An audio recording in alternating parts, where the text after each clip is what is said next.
এইবাৰ বানত বুৰিল 200ৰো অধিক পৰিয়াল আৰু এইবাৰ পুনৰ বানপানীয়ে লৈছে সংহাৰী ৰূপ। কাৰ্বি আংলঙৰ পৰা খবৰ আহিছে 200ৰো অধিক ঘৰ এতিয়া বানৰ কবলত পৰিছে। প্ৰলয়ংকাৰী বানে পুনৰ এবাৰ ধৰিছে অসমৰ অন্য এক প্ৰান্ত আৰু এই মুহূৰ্তত সেই খবৰ আমি লৈ আহিব বিচাৰিছোঁ ফুল গ্ৰাফিক্স প্লেটৰ জৰিয়তে। আৰু এই মুহূৰ্তত ডাঙৰ খবৰ, পুনৰ বানৰ ভয়ংকৰ ৰূপ, সংহাৰী ৰূপ ধাৰণ কৰিছে পুনৰবাৰ বানপানীয়ে।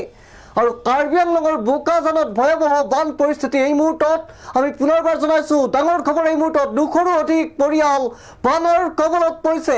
ডাঙৰ খবৰ এই মুহূৰ্তৰ বিগ ব্ৰেকিং, বোকাজান মহকুমাৰ চপৰাজান, লাহৰীজান, পানবাৰী, চান্দে বজাৰকে ধৰি বিভিন্ন অঞ্চল এতিয়া বানত আক্ৰান্ত। পুনৰ বানে লৈছে ভয়ংকৰ ৰূপ আৰু ডাঙৰ খবৰ এই মুহূৰ্তত 200ৰো অধিক ঘৰ এতিয়া বানৰ কবলত পৰিছে।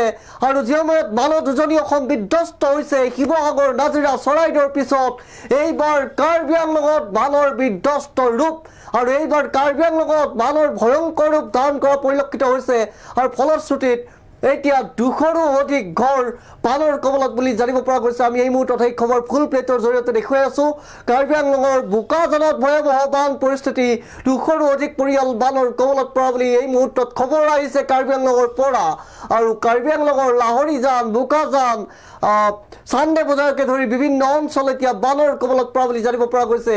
এই মুহূৰ্তত ডাঙৰ খবৰ, বিগ ব্ৰেকিং, বানপানীৰ আৰ্তনাদ এতিয়াও যেন শেষ হোৱা নাই আৰু ক'ৰবাত যদি পানী শুকাইছে উজনি অসমৰ বান বিধ্বস্ত এলেকাত, সকলোবোৰ এতিয়াও শুকুৱাই নাই। আৰু তেনে প্ৰেক্ষাপটত এতিয়া পুনৰ এবাৰ এফালে শিৱসাগৰত এই মুহূৰ্তত বৰষুণ পৰি থকা বুলি, ধাৰাসাৰ বৃষ্টি হোৱা বুলি খবৰ আহিছে এই মুহূৰ্তত। কিন্তু একেটা সময়তে এতিয়া কাৰ্বি আংলঙত বানৰ ভয়ংকৰ ধ্বংসলীলা আৰম্ভ হৈ গৈছে। আৰু আমি ধাৰাবাহিকভাৱে বানৰ বান পৰিস্থিতি সন্দৰ্ভত বাতৰি সম্প্ৰচাৰ কৰি আছিলোঁ। সিদিনা কিদৰে মঙলদৈত নোৱা নৈৰ মথাউৰি ছিগি ভয়াৱহ বান পৰিস্থিতিৰ সূচনা হৈছে সেয়াও আমি দুদিন পূৰ্বে সম্প্ৰচাৰ কৰিছিলোঁ। আৰু এই মুহূৰ্তত কাৰ্বি আংলঙৰ বোকাজানৰ পৰা খবৰ আহিছে বোকাজান মহকুমাৰ লাহৰীজান, চান্দে বজাৰকে ধৰি বহু অঞ্চল এতিয়া বানৰ কবলত। 200ৰো অধিক পৰিয়াল, 200ৰো অধিক ঘৰ এতিয়া বানত আক্ৰান্ত হৈছে, বানৰ কবলত, বানত ডুব গৈছে 200ৰো অধিক ঘৰ। ডাঙৰ খবৰ এই মুহূৰ্তত।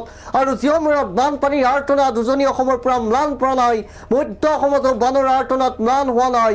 আৰু একেটা সময়তে এই মুহূৰ্তত এতিয়া কাৰ্বি আংলঙৰ বোকাজানত বান পৰিস্থিতি অত্যন্ত ভয়ংকৰ বুলি জানিব পৰা গৈছে।